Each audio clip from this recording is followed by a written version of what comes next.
Hi, good morning, afternoon, evening, everyone. Welcome. We're really glad you can join us today. My name's Jenny Milne. I am HeartLife's Community Engagement Manager, and I'll be getting us started today. Now, it is my pleasure to introduce Anne Marie, who will be monitoring today's session. Anne Marie is a patient partner, peer support leader, and communicator who is passionate about improving patient experience and outcomes by translating knowledge into meaningful tools, resources, dialogue, and support. Since 2015, she has worked closely with the University of Ottawa Heart Institute as an active patient partner, contributing to clinical research initiatives by helping co-create patient resources, advising on engagement strategies, and bringing lived experience into both care and research environments. She also hosts the Ticker Talk podcast for the Cardiovascular Network of Canada and has moderated many in-person sessions and online webinars for the University of Ottawa Heart Institute and now HeartLife. We're excited to have her join us in the HeartLife space today. Anne-Marie, I'll turn things to you. All right. Thanks so much, Jenny. Welcome, everyone. It's great that you're able to join us today on this a little bit crazy weather day here in central Canada anyway. We're so lucky to have with us today a couple of speakers who are going to speak in a moment. Our first speaker is Dr. Bahar Taji. Dr. Taji completed her master's and PhD at the University of Ottawa in biomedical engineering and currently runs a number of AI projects inside the Heart Institute, working with researchers. She also co-chairs the AI task force at the University of Ottawa Heart Institute, and we're excited to have Bahar talk to us a little bit more about AI, and especially from a patient perspective. Nadine Ramdial is a patient with lived experience. She has over a decade of experience working with electronic health records, collaborating with clinicians and health systems to support accuracy, equity, and meaningful health documentation. She's a mother of two boys, and she's currently balancing academic as she's back in school, academic and professional growth with family life. With a recent diagnosis of heart arrhythmia in 2024, she's been motivated by this experience to raising awareness about women's heart health and contributing to more inclusive health research and advocacy. So, thank you both so much for sharing your time and your insight with us today. I'm gonna hand it over to you, Nadine. You'll start us off with a bit of a story about your experience, and then Bahar, we'll pass it on to you to get into some of the information or the insights around AI that you've learned as do with given the work that you're doing in the area. So over to you, Nadine. Thank you. Thank you, Anne Marie. I just want to say thank you to HeartLife for having me. I think you guys are doing like great work here trying to educate, and it's like a great spot for the heart community. Just having everybody together. Community is important when you are a patient with with a heart problem. I find for me, community is really important and helping you get through that. So a few years ago, my heart decided to start doing something that it definitely was not supposed to be doing. So today, I just want to share a bit about my journey and the tech and the AI that helped me along the way. So back in 2022, I started having PVCs. Uh, and those PVCs eventually turned into a sustained arrhythmia. It took about 2 years to get a definitive diagnosis of idiopathic ventricular tachycardia, um, which basically means, my heart decides to beat dangerously fast for no good reason, and not in its regular rhythm. Um, Once I had that diagnosis, I was scheduled for an ablation in summer of 2024 at the Ottawa Heart Institute. And it's been almost 2 years. And my VTAC is pretty well managed now. Um, and most days, I feel like my old self again, which is great. So for anybody going through something like this and you're still in that not knowing stage, there is light at the end of there's light at the end of the tunnel.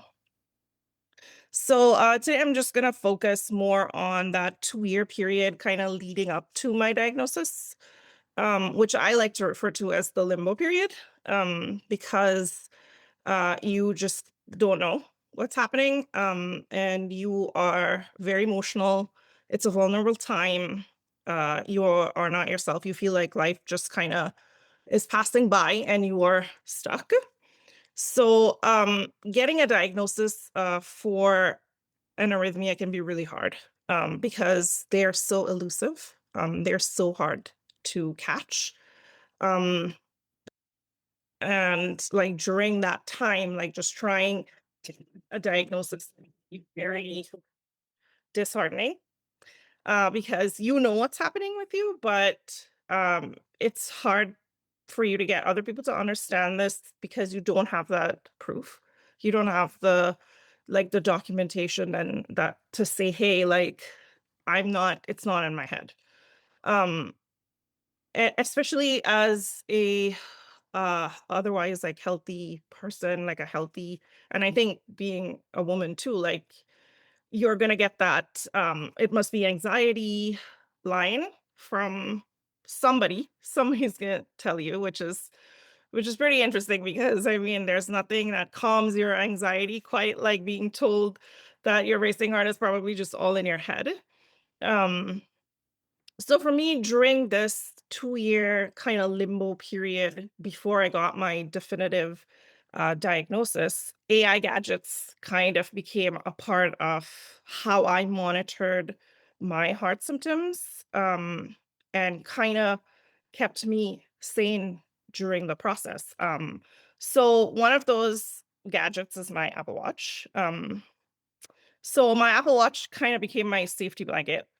Um, I never took it off, and I still don't, even though, like, I'm doing fine now, and it's just become my safety blanket. It's there recording when there's nothing else there. It's there recording for me. Well, which is how I felt during that whole process, because when you're trying to get people, like your care team, to understand that this is happening to you, and but you can't have the proof, then these gadgets are they just save your sanity. So I remember one time my watch went off on my hand, and I was asleep and it's just started beeping. And when I looked at it, it was my heart was racing at 180 beats. And I just got up and I just looked over it to my husband. I'm uh, like my heart is it's racing at 180 beats, and is this when I die? Like, is this when I die? And I remember thinking, at least um it's being recorded. At least it's being recorded and it's not in my head. So somebody will see this. Somebody's going to be able to see this and say, hey, yeah, like this is happening. So it's like having that proof, having that proof to show to your healthcare team. Another gadget that I used, and I think was the real MVP of my journey, was the Cardia Mobile. So, the Cardia Mobile had been recommended to me by a cardiologist friend, and they had given this to a lot of their patients, knowing that arrhythmias are hard to catch. And to that at that point I had had so many Holter monitors, and they were able to pick up my PVCs. They were even able to pick up couplets of those, but never a sustained arrhythmia. Usually, as soon as the Holter monitor came off, that's when I would have like an episode of sustained arrhythmia. So it was very frustrating not being able to pick those up. Um, so that's where the Cardio Mobile came in really handy for me. It was amazing having this little gadget that's a little mini ECG that you can have with you wherever you are, and then whenever you flip out of rhythm, you could do it. You could just get an ECG and you have your proof. And that's exactly what I did. That's how it worked for me. I flipped and I had my cardia. I was able to record my sustained arrhythmia. Um, and that was amazing. Finally, I was able to do that and take it to my healthcare team. I was able to take it to my family doctor, and at that time, I was seeing a cardiologist at the hospital after having been to the emergency room like many, many times for this and never being able to really capture it. I was seeing a cardiologist there. I was able to send this off to her, and I remember getting a call from her, and it was a month before my 40th birthday. And we had a trip planned, and I was so excited for that. And then I get the call after she looked at it, and she said, "So I don't think you're going to be able to take your trip because um we're going to need to address this." So and then I remember feeling disappointment not being able to take that trip, but also it felt good because after almost, I would say, 18 months, I was finally able to capture this, have someone look at it, and get to that point where I'd be able to get a definitive diagnosis, which was pretty amazing. So, but even then, there was still a wait period before I would have my appointment with the electrophysiologist at the Ottawa Heart Institute. So there was that time where I had I had the documentation of this arrhythmia, but I also didn't have uh, my electrophysiologist tell me exactly what it is. So that was pretty emotional, vulnerable time for me, and just trying to figure out what this was. And I started to research on my own because I mean, we live in a world of information. So it's right at our fingertips. It's amazing that we could do this today, like in this timeline, that we have so much information at our fingertips that we can take our care into our own hands, and be able to educate ourselves on what's happening with our bodies, and just kind of be an engaged partner in our care. So I started researching. At that point in time, I was well into like my grad school era, and after having worked like many years using AI and healthcare documentation, I was very weary about using things like ChatGPT, just knowing that while there is a lot of information out there on the internet, the interpretation of it probably is not the best. Just from my experience of seeing like the errors that you would get. Um, from, like, AI in documentation, and they were just little errors, and it was more like an interpretive error. So, I really wanted my information to come from a reliable source. I wanted my information to be something that I know is, like, backed by science. So, I gravitated towards, using Google Scholar, which I was already kind of doing, reading a lot of those journals, like, for grad school. So, that's where I gravitated. I used Google Scholar, and I would be up at 3 AM just on there reading, all of these medical journals, just screenshotting, pictures of these arrhythmias and then trying to compare them, to mine, just trying to see if I could put a name to what, my arrhythmia was. Um, and so Google Scholar was actually really helpful for me because I did find a lot of interesting stuff on there, and I was able to learn a lot about my condition even before being able to talk to my electrophysiologist.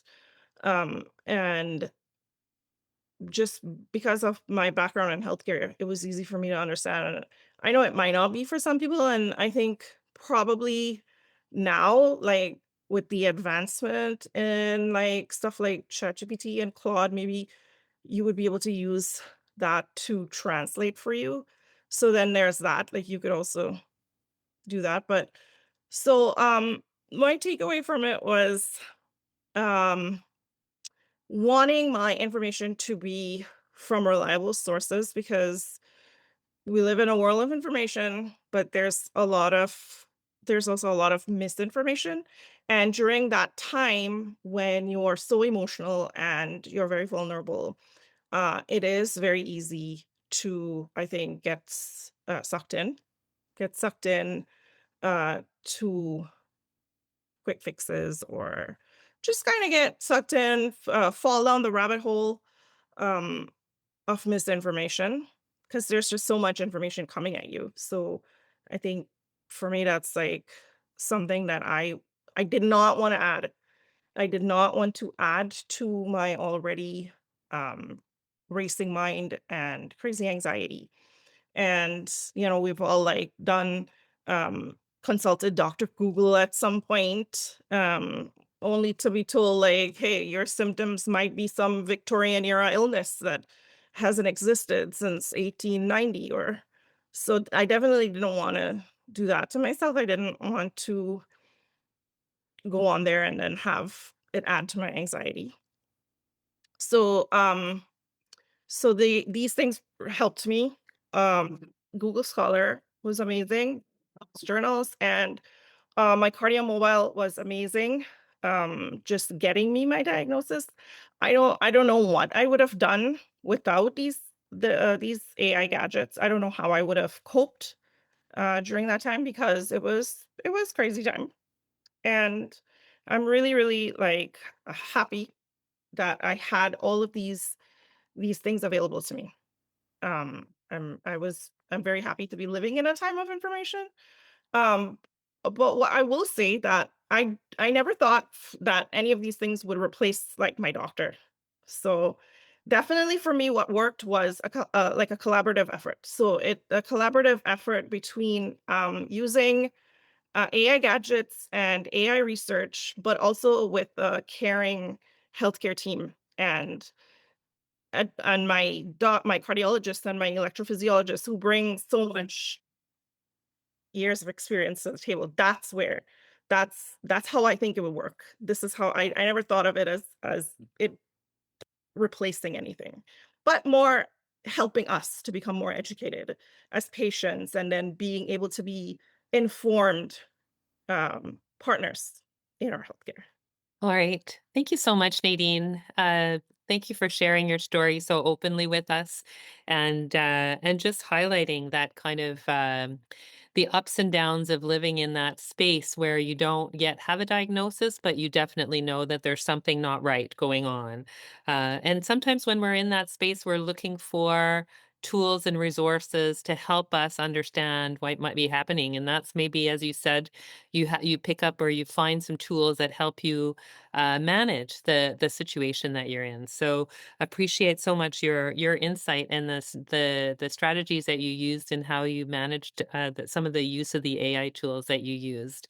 So with that, I'm just going to remind everyone that you can at any time put your questions in the Q&A function. But with that, we're going to pass it over to Dr. Taji, and please, Bahar, take us to the next step of our webinar. All right. Hello, everyone. I think I have to start sharing my slides. Let me know if you can see that. Thank you for having me today. I'm glad to be in this great community. As you said, my name is Zahar. I work at the University of Heart Institute as an AI engineer, and I work with many researchers in AI projects where AI is helpful in healthcare in general, and mostly in cardiac condition detection and cardiology-related projects in specifically in my domain. So today, we want to give you a clear, honest look at artificial engineering or AI application in healthcare, ensuring that this existing technology is understood well understood as a powerful tool to enhance your health. So let's see. Okay, here's the agenda of the presentation. First, we're going to start with AI and how we use it to enhance your health by applying it as a powerful tool. We're going to talk about it a little bit. And then I'm going to talk a little bit about AI in essence and show you why it's more than just chatbots. Since nowadays everybody thinks AI is only the chatbots, but it's not. It's just a tool. It's more than that. So I'm going to show you how to use chatbots safely and confidently, and I'll cover a few prompting techniques. And finally, I'll promise you about using this technology safely and confidentially. So here you can see a person who's using a phone. By the way, all the images here are created by AI, so there's no copyright to them. So you might have noticed that when you start watching some videos on Instagram, I don't know, Facebook, somewhere, it keeps suggesting you more and more similar videos. It's its job to keep you happy because, and how it can detect what's your interest, because it can understand the machine behind this, like the AI behind this, algorithms running behind this interface is thinking and finding the patterns that make you happy, the patterns that you like, which one you stare at most, which one you like or dislike. So this how it's going to understand which one makes you more happy and can find similar things like that. Again, this is machine, this is AI, this is algorithm.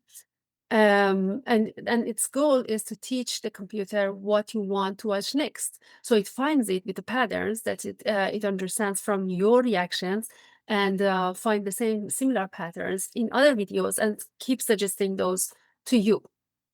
Another thing is, another example of AI in real world is shopping recommendation. Like let's admit it, all of us do a lot of shopping online these days, right?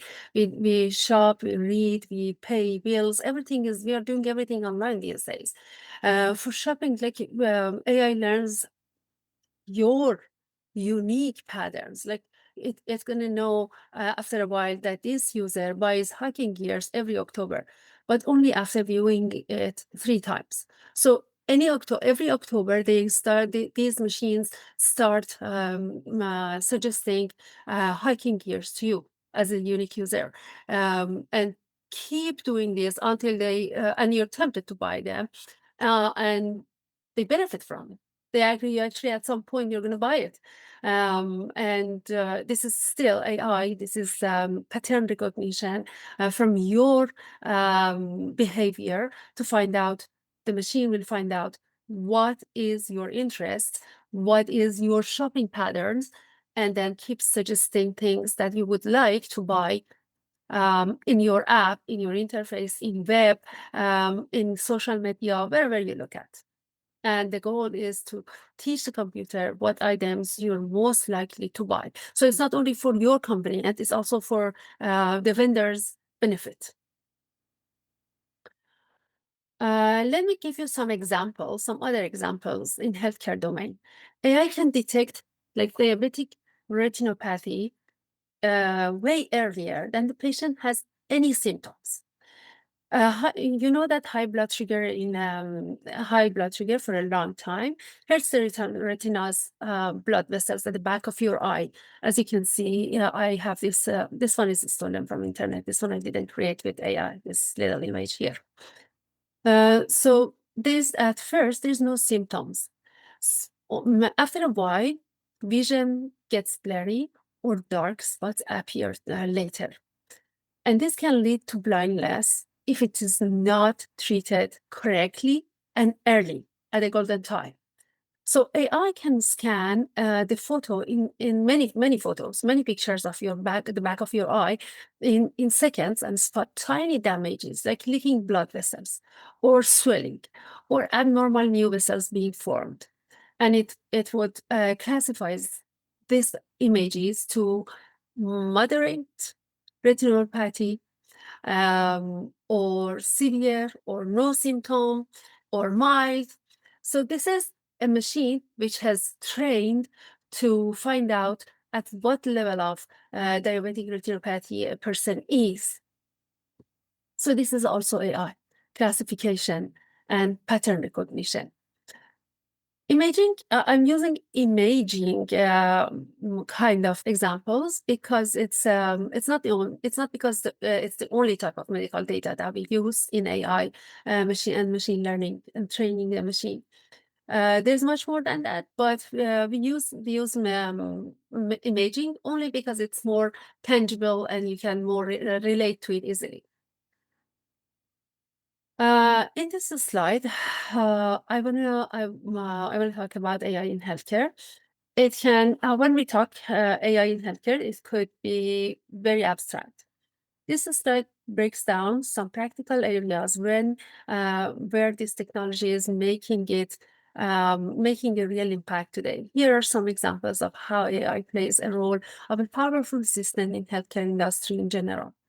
Like diagnostic imaging, the most mature and probably the most well-known application of AI is in diagnostic imaging. This is a perfect use case of AI. We are essentially teaching computers and machines through the algorithms, the computer language, to do highly advanced image processing and pattern recognition. Think about it. An AI can be trained on millions of X-rays, CTs, CT scans, MRIs, PET scans, way more than what a single radiologist could review in a lifetime.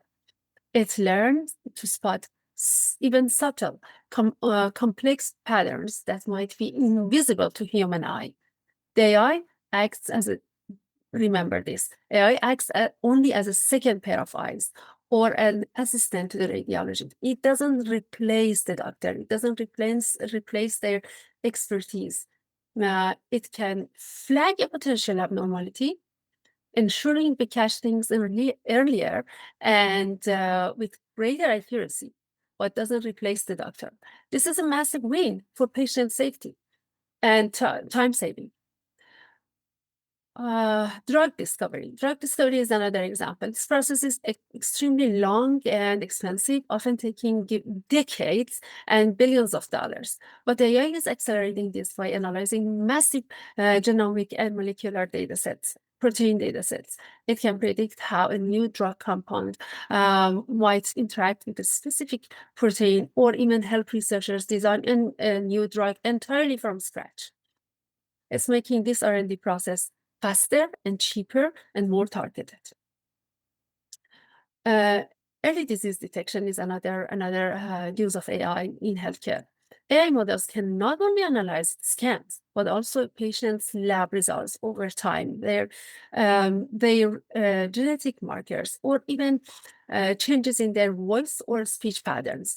By doing this, the AI can identify and classify abnormalities long before a patient might even feel symptoms, so giving the doctors a crucial window to intervene and treat the disease, just like the one that like the example of the retinopathy. There is a golden time before the symptoms appear, that if we detect this disease, the doctors can intervene and cure the disease before the blindness happens. That's one example. Treatment planning and improved treatment outcomes is another use of AI. Okay, so let's say we found the problem. Now what? Imagine an oncologist, just as an example. Imagine an oncologist designing a cancer treatment for a specific person, for a unique person. There are hundreds of possible drugs combination, radiation therapies, radiation plans, surgical options. And AI can analyze the specific patient's tumor, their genetics profiles, and their medical history, then compare it to massive amount of similar data from thousands of similar cases. Then it can help the doctor to identify the optimal treatment for this person. And naturally, a more personalized plan will appear for this person with the help of the doctor. And the ultimate goal is to improve treatment outcome, faster recovery, fewer side effects, and better long-term survival for this person. In terms of patient care, finally, AI isn't just for clinical tasks.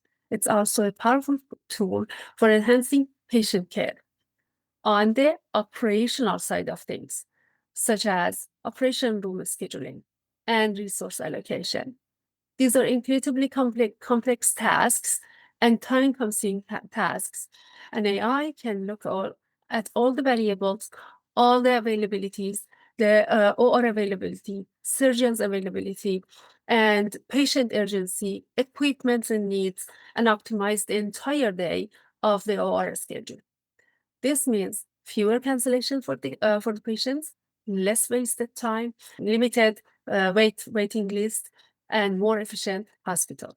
The best way to think of AI is a new, highly trained assistant for your care team.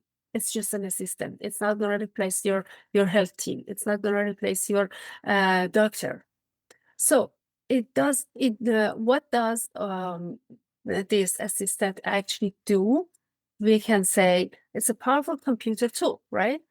That's been trained to do very specific tasks. For example, when you get a heart scan, the AI can quickly and accurately review that medical information, all the millions of data points in one single image, and find important details and flag them to your radiologist or oncologist or cardiologist. It might highlight a tiny area on a scan that looks abnormal. It's like finding needles in a haystack and presenting them to your doctor, just flagging them to your doctor, and it's on doctor to plan the cure, to plan the treatment, find out what medication you need based on understanding that he has or she has from your perspective, from your medical history, even your options and your priorities, what you would like. It's on your doctor to plan this, but AI can help to find out if there is anything abnormal earlier than normal. So your doctor, the human expert that you know and trust, takes the information from AI, combines it with their years of experience, their knowledge of your medical history and your personalized preferences. And then they make every single decision about your care. This technology is here to support the experts, but not to replace them. So when most people hear about AI these days, they immediately think of chatbots like ChatGPT, Gemini, Copilot, and so on. But AI is indeed much more than that. So let's look at what AI actually means. I want to give you give you an insight about AI in essence, and in a very low level. So at its simplest, I would say AI is an algorithm running in a machine that can solve problems which normally are handled by human intelligence. These algorithms becomes artificially intelligent through three key abilities: learning from past data, just like us humans, which learn from, like a baby learns from parents or siblings how to walk. The machine learns from the past data, which has been shown to it, fed to it, and the machine has experienced that data and learns from it. So, like training the model on millions of medical scans, just like us humans, that we learn from experience. The machine learns from the data it has been explored. It has seen and explored.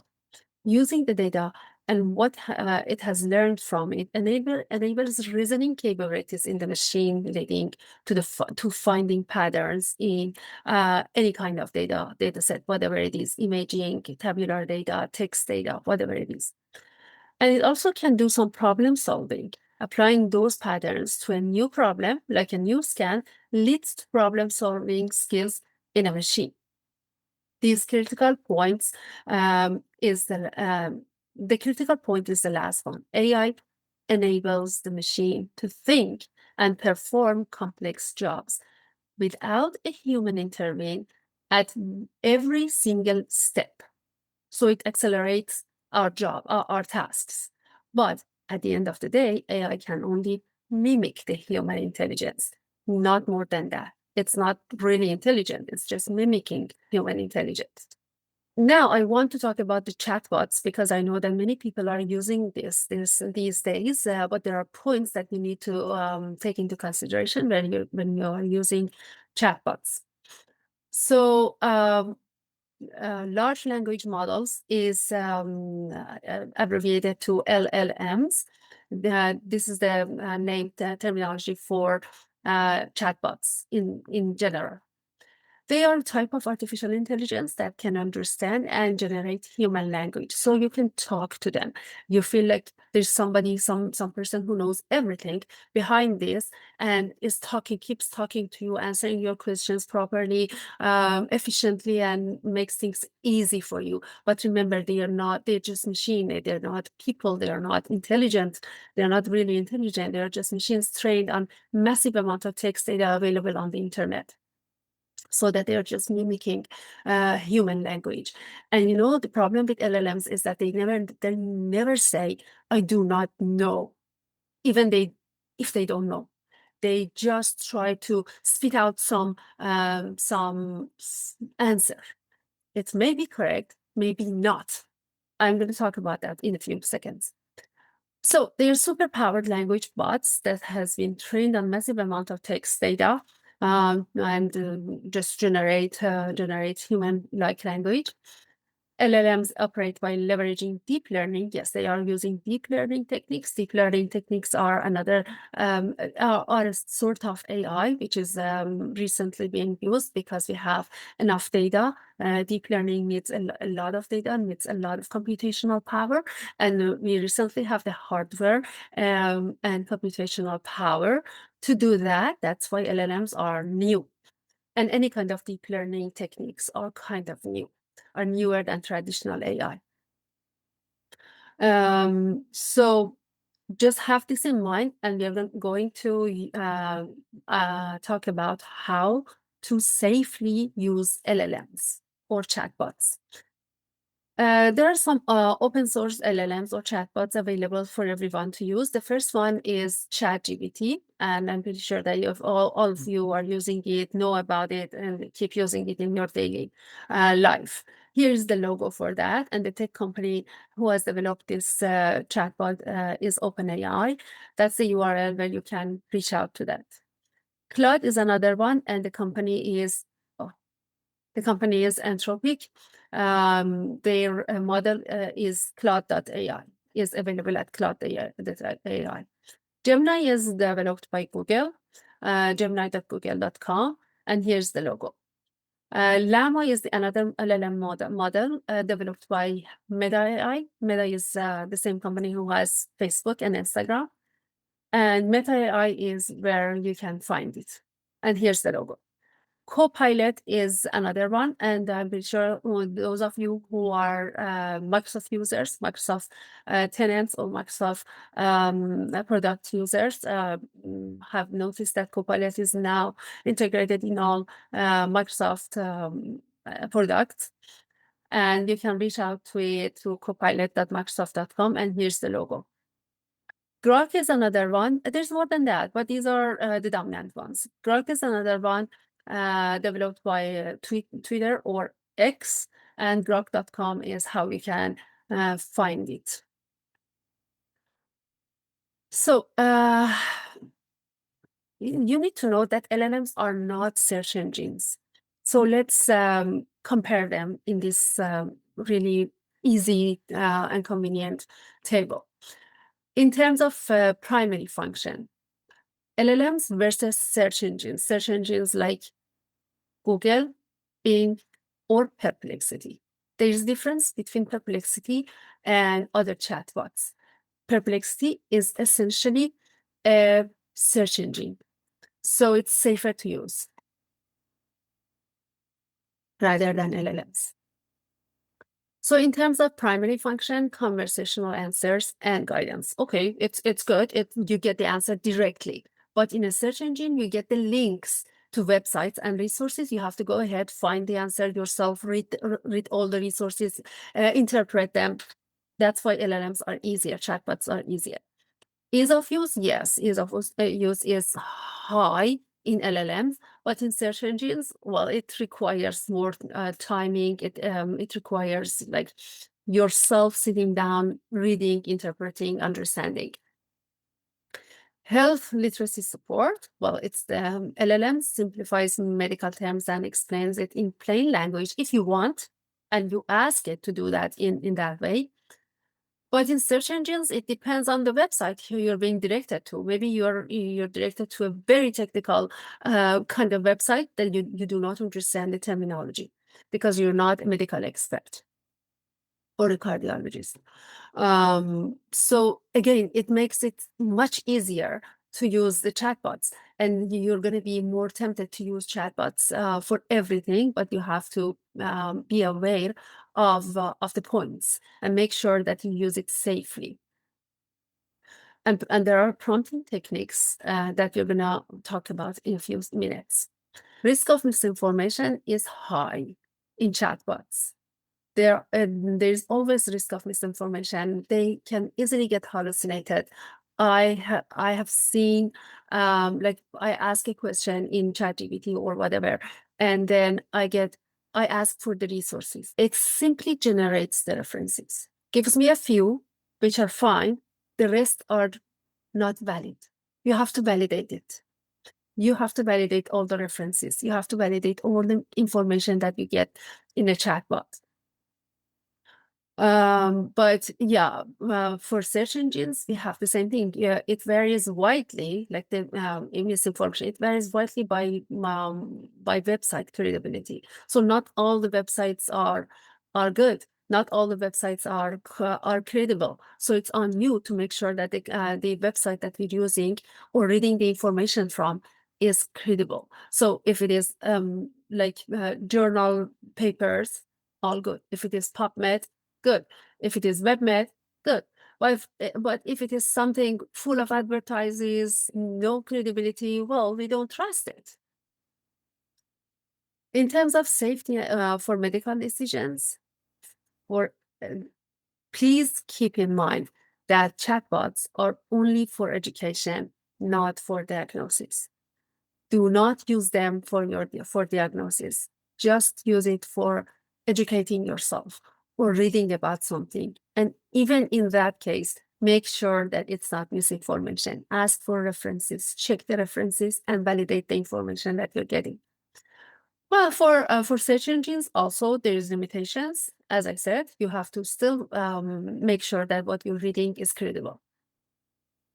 Trust and authority, well, LLMs are helpful because they can summarize but may not show resources unless you ask for the resources. Confirm with healthcare professionals. Never ask the LLM to diagnose something for you. Never trust them.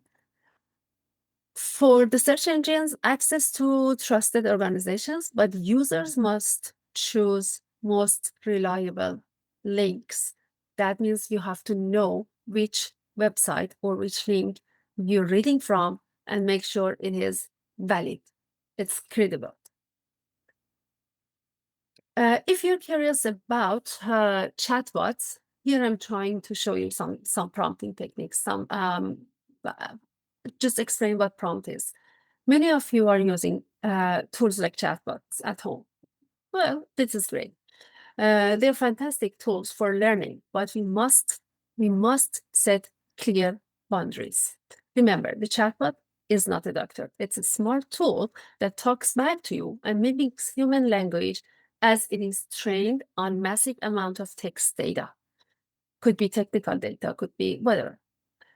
The way you communicate with a chatbot is called prompting. So a prompt is simply the question that you type in in your chatbot.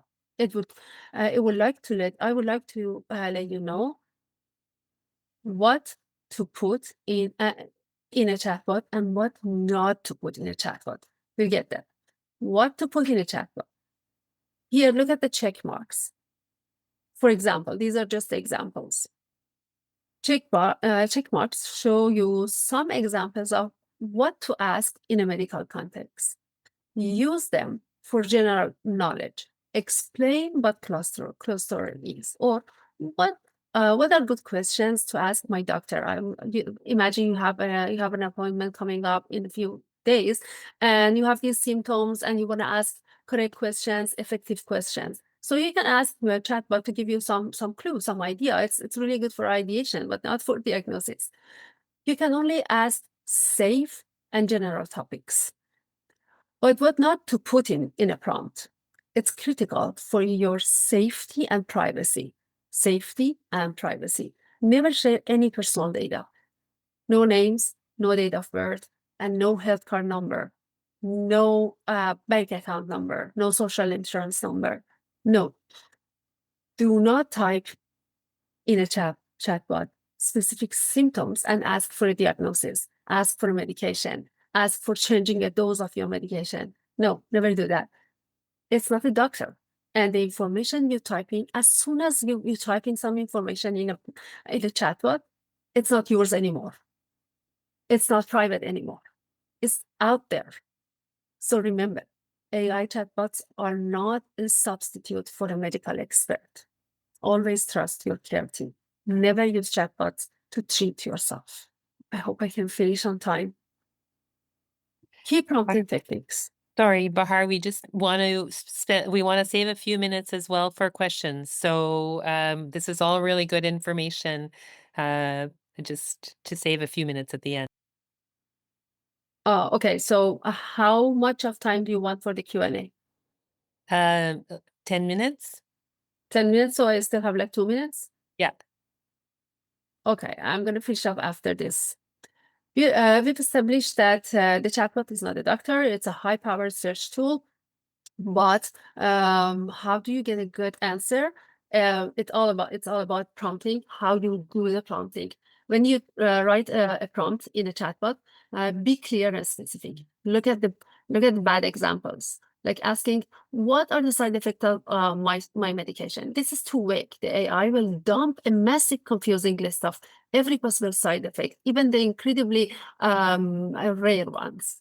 Now, look at the good examples. By naming the drug, stating the condition, and asking for the 3 most common side effects, you tell the AI exactly what you need. This gives you a focused answer that is actually useful and helps you prepare for your doctor's visit. Set a role to the AI, to the chatbot. This is perhaps the most powerful technique. It's very important. If you ask a question plainly, the AI might answer like a medical textbook instead. Medical textbook that you won't necessarily understand. But instead, tell it how to be. Use the example. Act as a friendly nurse explaining things to a new patient. This immediately forces the AI to use simple language and makes the answer patient-friendly. Break down complex requests. Ask one thing at a time. Don't overwhelm the AI with a huge paragraph of questions. It's like calling a friend and asking 5 different questions at the same time. It's easy to miss one or be having confusing messages. If you have a big topic like blood thinners, break it into 3 separate focus questions: purpose, side effect, and food interactions, for example. This ensures that you get a clear answer for each part. Use formatting. This is about making the answer easy to read. If you just ask for a healthy food, you might get a long paragraph that is hard to read and understand. Instead, ask this: give me a bulleted list of 5 food, and for each, only write 1 sentence. You'll get a more understandable answer. Iterate and refine. Have a conversation. Just when you have a conversation with your friend, to avoid being confused, start with a simple question, set a role, and if you're not happy with the answer, just keep asking until you're happy, until you fully understand, until you fully get what you need. And don't feel shy. Just go ahead and refine the answer. And in that case, if you follow these techniques, you'll get incredibly useful learning tool. You can use the chatbot as an incredibly useful learning tool. So I'm going to stop here. Yeah, I'm going to stop here and open up the stage for the Q&A. All right. Thank you so much. I think that was really, really informative in terms of just how these tools are created or how they build the knowledge, and then how they can be the most useful to us as patients as we try to navigate the information and understanding our conditions. So thank you so much to both of you for your presentations. So we have a few questions that have come up in the Q&A, and I'd invite people if they have other questions to pop them in there now. One question for Bahar: how about the increased adoption of AI impact the environment, GPU farms, energy uses, etc.? Is this something that research teams are prioritizing? Yes, absolutely. Running AI algorithms needs a lot of GPUs, a lot of energy. Yes, and this is something that is actually it's a fight between big companies and the governments, and it's actually directing the war. The those countries having more GPUs, having more power to run GPUs are the winners. Mm, This is actually affecting the world in large scale. okay, interesting. Nadine, a question for you around using online tools to get information about your condition. Somebody's asking, is it okay if I share my findings with my doctor when I've learned things online? I'm concerned that he'll get angry I am searching. Any advice on how to approach it? I mean, the information is there. It may be right, it may be not, and you won't know until you talk to your doctor. I think it definitely, if there's something that you want to verify, you should talk to him. I don't think a good care team then would listen. They would listen and they would provide you with feedback on what they thought was good or not. Yeah. Yeah, I think that's good advice in terms of we're getting the information. So what, help us understand. It's kind of that shared decision making space, right? Help us understand how I can integrate or incorporate this. Yeah. Okay. Thank you. Another question for Bahar. What is next for AI? What excites you the most? I can see AI integrated in every single aspect of our lives in near future. Everything. Just imagine like life before Google. I can't imagine it. I can't imagine how life would be before Google, and all the Google product like Google Map. How would you go somewhere without Google Map? AI is going to be the same. It's a revolutionary change in work, and I think every single aspect of our life is going to be affected by that. Even like the chair that you sit on is going to be in future. It's going to be adjustable with AI to your ergonomic body. This is not something that I can say when, but I can say near future will happen. Like even the chair that you sit on will record your vital signs and send it directly to your doctor, to your nurse, to monitor your vital signs. And again, it flags something with AI if there's something wrong. That's how it's going to affect our life too much. AI is here to stay. It's not going to go anywhere. We are in a peak now because of the chatbots. We are in a peak now, and everybody's so excited about it. It's going to be a little down for a while in the curve. That's a normal curve. In the curve, it's going to be like a little bit down. But after that, we're going to have a more exciting revolutionary episode soon, integrating these AI things into everything. And so it's so interesting to think about that and how that might manifest itself. And at the same time, sort of remembering, I think from both of you, a message around your healthcare professionals are your experts. Like they're the ones who really provide the insight and the knowledge to help you interpret, understand, make sense of the results that you're hearing. So that's also good in that, again, in that shared decision making space. Here's what I've learned. Tell me from your experience, and how do you make decisions together about care?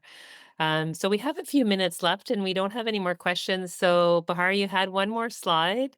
I don't know if you want to pop it up and maybe walk us through that one. Yeah. Concerns and limitations. I was here.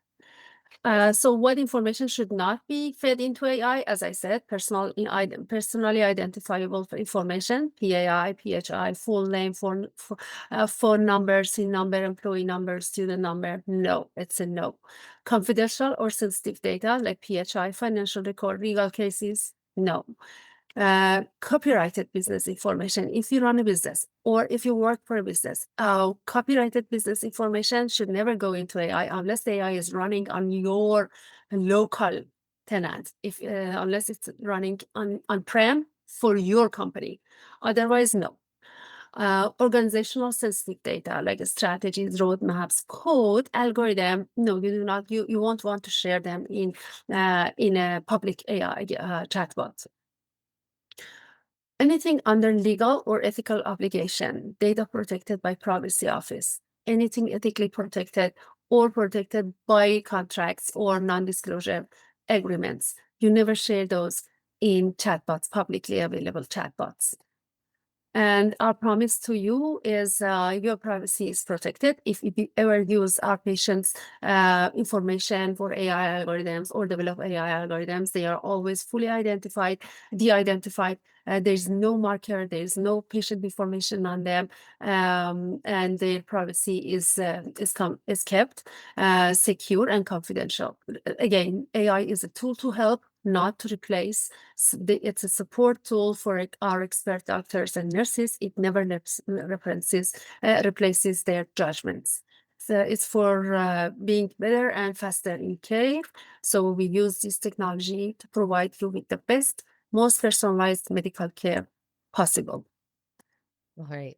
And that was the last one. And we managed to finish. Thank you so much. Thank you. Thank you. Actually, your last slide, I think, responded to the last question that we had posted around medical professionals and their use of AI. I think this is an important piece of the puzzle. And on that note, I think I want to thank everyone for participating today. Really appreciate your insights and your contributions. And I hope for those of you who joined in that you have a little bit more clarity around AI tools and how to use them safely. Over to you, Jenny. Thank you. Again, just echoing Anne-Marie, thank you so much for joining us today. We know you have lots of other things that you could be doing, so we really appreciate you joining us for the webinar today. As we wrap up, you will be... Oh, and also thank you so much to Nadine and Dr. Bahar. Really appreciate your insight. We're so honored and thankful for you guys to be here today. As we wrap up, you will be directed to a short survey after the webinar. If you have a moment, please fill it out. This helps us with future webinar planning and all of that. Yes, Dr. Bahar? Oh, you have your hand up. Sorry, I don't have to say, I don't know why it's like okay. No worries. As mentioned at the beginning, today's webinar was fully recorded and will be available on HeartLife's YouTube channel in the next few weeks. So you'll be able to watch it again or share it with someone that you think they could find it helpful. Our next webinar will be at the end of April, we are hoping. So stay tuned to socials and our newsletter if you subscribed. If not, you can go to HeartLife.com to subscribe to our newsletter for all of the HeartLife updates. And thank you again for joining us today. We really appreciate you being part of the HeartLife community, and have a great rest of your day. Thank you Bye, so much. everyone. Thank you. Have a good one. Bye.